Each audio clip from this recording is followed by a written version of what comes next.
ശ്രീ മലപ്പുറത്തുനിന്ന് മുമ്പ് നിലമ്പൂർ MLA ആയിരുന്ന PV Anwar ഇപ്പോൾ വിവാദമായ 2-3 പ്രസ്താവനകളുമായിട്ട് രംഗത്തെത്തിയിരിക്കുകയാണ്. ഒന്ന്, അൻവർ പറയുന്നത് വെള്ളാപ്പള്ളി നടേശന് ചങ്ങലക്കിടണം എന്നാണ്.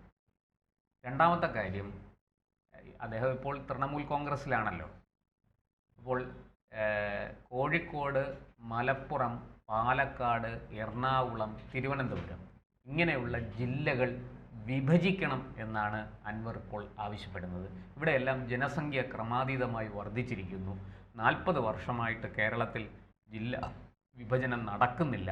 അതുകൊണ്ട് ഈ ജില്ലകൾ വിഭജിക്കണം എന്നാണ് ഇപ്പോൾ PV അൻവർ ആവശ്യപ്പെടുന്നത്. എന്താണ് സാർ അൻവർ ഇങ്ങനെ വെള്ളാപ്പള്ളി നടേശനെതിരെയും ഈ ജില്ലാ വിഭജനം വേണമെന്നുമൊക്കെ ആവശ്യപ്പെട്ട് രംഗത്ത് വരുന്നതിൻ്റെ പുറകിലെ കാരണം എന്താണ്? തോറ്റ MLA പറയുന്നത് അല്ലേ? അതെ, തോറ്റ MLA. എനിക്ക് അതിനകത്ത് വേറൊരു കാര്യത്തിൽ ഇദ്ദേഹം എന്താ CPM തോൽപ്പിച്ച MLA. അതെ, CPM തോൽപ്പിച്ച MLA, പ്രത്യേകിച്ച് സ്വരാജിനെ തോൽപ്പിച്ച എന്നും കൂടി പറയണം. അതെ, ഈ തിരുവനന്തപുരം ജില്ലയെ വിഭജിക്കണമെന്ന് പറയാൻ ഇത്ര വലിയ സ്നേഹം എന്താ ഇങ്ങോട്ട് കാണിക്കുന്നത്? അല്ല, അത് പറയുന്നത് എന്താണെന്ന് വെച്ചാൽ ജനസംഖ്യ കൂടി. ഇപ്പം മലപ്പുറം ജില്ലയിൽ 51 ലക്ഷമാണ് ജനസംഖ്യ. അതേസമയം വയനാട് 8 ലക്ഷമേ ഉള്ളൂ.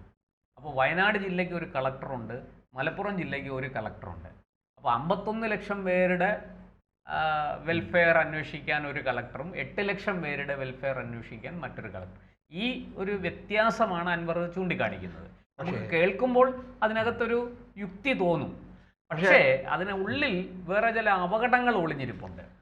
അതിൽ നിരവധി അപകടങ്ങളുണ്ട്. ഞാൻ അതിൽ ഒരു കാര്യം ചോദിച്ചോട്ടെ. ഈ തിരുവനന്തപുരവും വിഭജിക്കണം, നല്ലതാണ്, ആയിക്കൊള്ളട്ടെ. കുറേ കാലമായിട്ട് പറയുന്നുണ്ട് നെയ്യാറ്റിൻകര ഒരു ജില്ല വേണം. നെയ്യാറ്റിൻകര, കാട്ടാക്കട താലൂക്ക് എല്ലാം ചേർത്ത് ജില്ല വരാൻ. തിരുവനന്തപുരത്തിനോട് എന്താണ് ഇദ്ദേഹം ഇത്ര പ്രേമം കാണിക്കുന്നത്? ഇവിടെ MLA മാരായിരുന്നിട്ടുള്ളവർ, MP മാരായിരുന്നിട്ടുള്ളവരും നിരവധിയുണ്ട്. ഒരു കാലത്തും തിരുവനന്തപുരത്തിന് ഒരു വികസനവും ഉണ്ടായിട്ടില്ല. ഈ തിരുവനന്തപുരം എയർപോർട്ട് ഈ അടുത്ത സമയത്ത് അദാനി ഏറ്റെടുത്തതിന് ശേഷമാണ് ഒന്ന് കാണാൻ കൊള്ളാവുന്ന രീതിയിലായത്. അല്ല, തിരുവനന്തപുരത്ത് വന്ന് നിന്ന് ജയിച്ചിട്ടുള്ള എല്ലാവരും ഒരു 95% പേരും വരുത്തന്മാരാണ്. ഇവർക്ക് തിരുവനന്തപുരം നന്നാകണമെന്നില്ല. ഇപ്പം ശശി തരൂര് തന്നെ അതെ തിരിഞ്ഞു നോക്കുന്നുണ്ടോ? ഞാൻ എപ്പോഴും പറയാറുണ്ട് അദ്ദേഹം ആറ്റുകാൽ പൊങ്കാലയ്ക്ക് വരാറുള്ളെന്നുള്ളത്, അല്ലേ? അപ്പം ഈ PV അൻവറിനെ തിരുവനന്തപുരവും കൂടെ പറഞ്ഞത് നല്ലതാ. പക്ഷെ ഈ തിരുവനന്തപുരം കൂടെ പറഞ്ഞ എന്തിനു വേണ്ടിയിട്ടാണ്? ഒരു ബാലൻസിങ് ആണത്. കോഴിക്കോടും മലപ്പുറവും ഒക്കെ വിഭജിക്കണം. അപ്പൊ അതിനൊരു എതിർപ്പുണ്ടാകാതിരിക്കാൻ വേണ്ടിയിട്ട് എറണാകുളത്തിന്റെയും തിരുവനന്തപുരത്തിന്റെയും പേര് കൂട്ടിച്ചേർത്തു എന്നേ ഉള്ളൂ. കേരളത്തിനോട് മൊത്തത്തിൽ എന്തൊരു പ്രേമം PV അൻവറിന്. അതാണ് കാണുന്നത്. ഈ പ്രധാനം അവർക്ക് മലപ്പുറം വിഭജിക്കണം. ഈ മലപ്പുറം വിഭജിക്കണമെന്നുള്ളതും വളരെ നേരത്തെ തന്നെ അഭിപ്രായം മുസ്ലിം ലീഗിൽ നിന്നുണ്ടായിട്ടുള്ളതാണ്. ET മുഹമ്മദ് ബഷീർ ഒരിക്കൽ പറഞ്ഞിട്ടുള്ളതാണ്. എന്നിട്ട് തിരൂർ ആസ്ഥാനമായിട്ട് മലപ്പുറം പുതിയ ജില്ല, തിരൂർ ജില്ല വേണം എന്നുള്ള. ശരിയാണ്. ഇപ്പം വെള്ളാപ്പള്ളി നടേശൻ അതിന് ചിലപ്പോൾ അവിടുത്തെ ജനസംഖ്യയെ പറ്റി പറയുമ്പോൾ അദ്ദേഹത്തിൻ്റെ ഭാഷയിൽ വേറെ പല കാര്യങ്ങളുണ്ട്, അദ്ദേഹം പറഞ്ഞിട്ടുണ്ട് വെള്ളാപ്പള്ളി.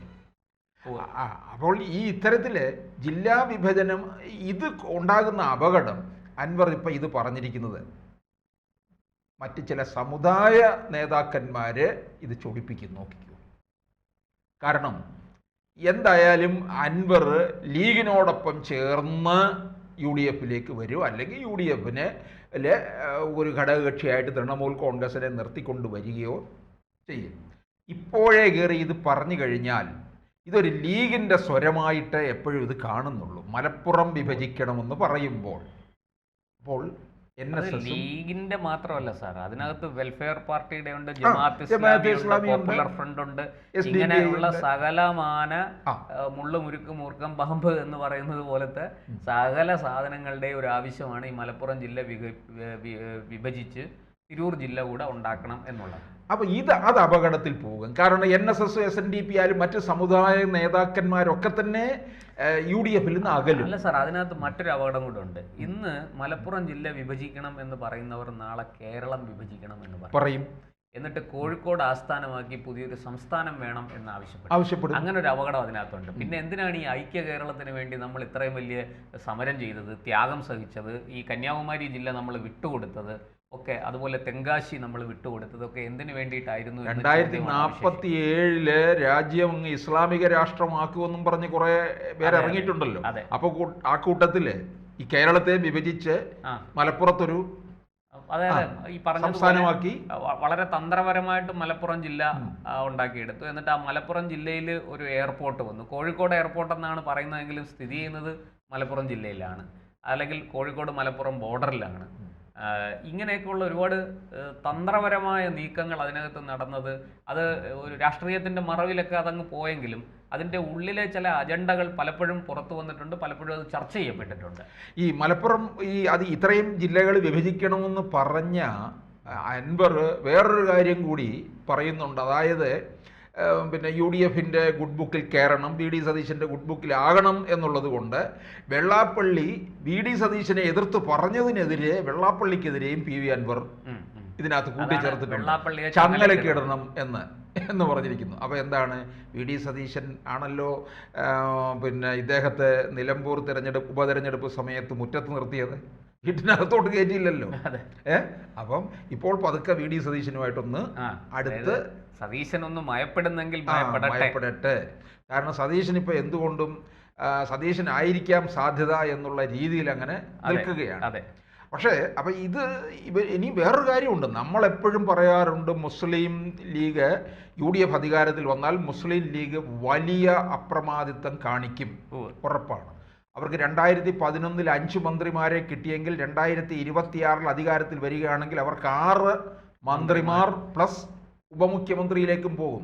ഇപ്പോൾ നോക്കിയോ, സീറ്റ് വിഭജനം വരുമ്പോൾ തുടങ്ങും, സീറ്റ് കൂടുതലായിട്ട് ആവശ്യപ്പെടും.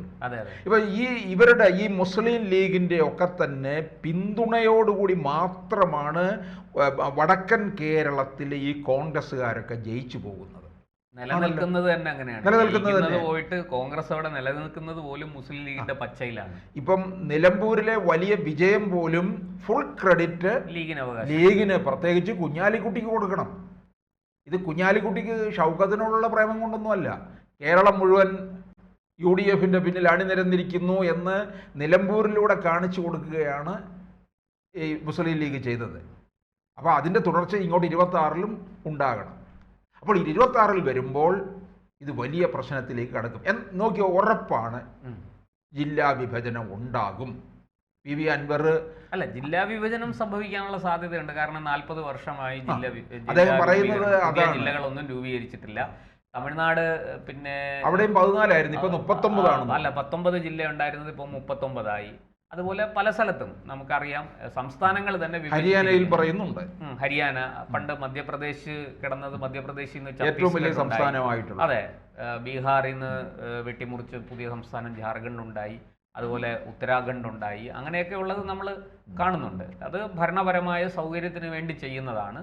അത് കാലങ്ങളായിട്ട് ചെയ്യണം. ജനസംഖ്യ മാറുമ്പോൾ അതിനനുസരിച്ച് അതൊക്കെ ചെയ്യണം. അതുകൊണ്ട് ഈ ജില്ലാ രൂപീകരണം അനിവാര്യമാണ്. അത് മാറ്റിവെക്കാൻ പറ്റുമെന്ന് എനിക്ക് തോന്നുന്നില്ല. പക്ഷെ അത് ഈ പറഞ്ഞതുപോലെ ഇങ്ങനെ ചില മാനദണ്ഡങ്ങളുടെ അടിസ്ഥാനത്തിലാണെങ്കിൽ അത് വളരെ അപകടം ചെയ്യും. അത് വളരെ സൂക്ഷിച്ച് കൈകാര്യം ചെയ്യേണ്ട ഒരു കാര്യമാണ്. സംസ്ഥാന സർക്കാരിനെ സംബന്ധിച്ചിടത്തോളം അതൊരു വലിയ വെല്ലുവിളി കൂടിയാണ്.